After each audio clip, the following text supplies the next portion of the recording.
Hey everybody, thanks for joining us this evening on TCM. I'm Ben Mankiewicz. Coming up, we have a lineup of pseudo-globe-trotting comedies that take place in entirely made-up locales, kingdoms and nations with bizarre customs and incompetent leaders who always seem to be getting in serious trouble. But these aren't solely farces set in fictional lands. These are films that use comedy to satirize politics. Up next, a perfect example, a comedy starring Peter Sellers, co-starring Peter Sellers, also with Peter Sellers. From Columbia Pictures in 1959, it's The Mouse That Roared. To appreciate the film, you need to recall the state of the world during the 50s.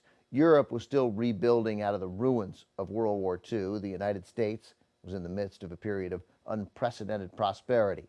To stem the spread of communism, we spent hundreds of millions of dollars to help rebuild the economies of our vanquished foes, Germany and Japan. Writer Leonard Wibberley thought this was a curious development, writing a satirical column suggesting the true path to prosperity would be to declare war against the United States and then lose. Wibberley eventually turned that idea into a novel, the novel that then became this movie.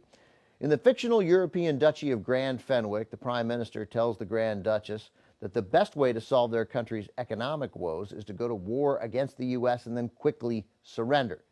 So they send a small force of 20 soldiers to attack New York City. They are armed with bows and arrows.